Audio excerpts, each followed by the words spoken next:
Bonjour, je fais partie du groupe L'Occitane. Je travaille pour la marque L'Occitane en Provence qui a été créée en 1976 par Olivier Bosson à Manosque.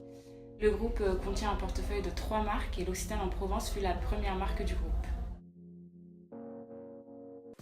Nous développons et commercialisons des produits toujours plus respectueux de l'homme et de l'environnement et c'est ce qui nous amène continuellement à limiter les impacts environnementaux de nos produits et nos activités.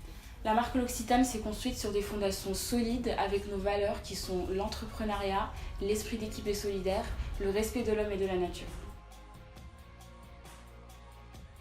Le groupe L'Occitane est conscient des différents impacts environnementaux. C'est pour ça qu'on essaie en permanence de réduire les impacts que peuvent avoir nos activités et nos produits sur l'environnement.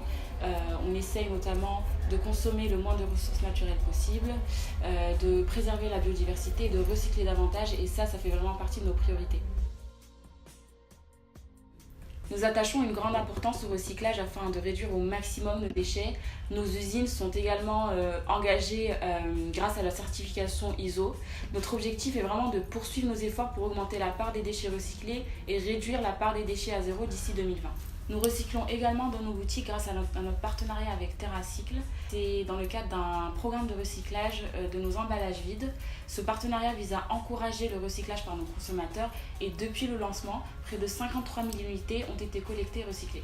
Nous nous engageons également à offrir des packagings plus durables en proposant de nombreux emballages en matière recyclée et en utilisant des ressources renouvelables. Des éco-recharges sont proposés pour 13 produits permettant de préserver 153 tonnes de matière.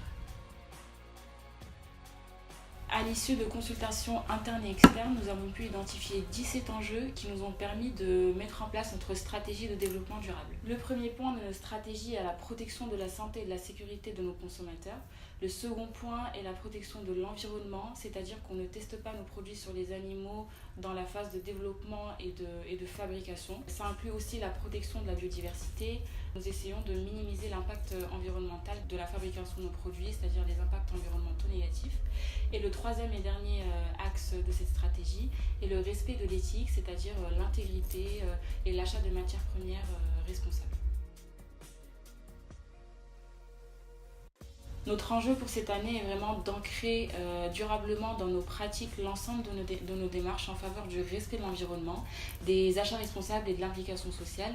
Mais l'enjeu majeur pour nous cette année est d'améliorer l'impact de notre communication sur nos engagements auprès de nos consommateurs. Pour moi, pour que les entreprises soient plus respectueuses de l'environnement, elles doivent se concentrer sur le développement durable et la préservation de l'environnement. Ce sont des sujets d'actualité et qui deviennent une priorité dans chaque entreprise.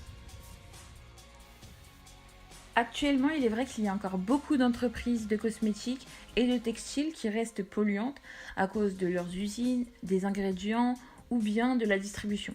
Alors cela va affecter autant l'environnement que la santé, mais aussi la réputation des entreprises qui parfois sont de très grands groupes. Ce que les entreprises devraient faire, ce serait de trouver des alternatives pour remplacer les produits nocifs par exemple. Alors pour commencer, la communication au sein de l'entreprise est primordiale. Les membres de l'entreprise doivent être conscients des différents moyens de distribution responsables et ils pourraient par exemple mettre en place des ateliers ou organiser des rencontres avec des intervenants. Alors un point qui me semble important, ce serait que les employés devraient être amenés à visiter les usines. C'est par exemple le cas chez L'Occitane. À chaque nouveau arrivant, nous sommes invités à visiter les usines à Manosque et les équipes. Les employés ainsi que les dirigeants doivent être informés des méthodes utilisées par l'entreprise. Ça leur permettra déjà de se sentir vraiment impliqués dans l'entreprise. Et dans ce cas-là, les équipes peuvent trouver des idées pour améliorer la situation de l'entreprise, trouver de nouveaux procédés ou ingrédients alternatifs et développer ainsi une communication autour.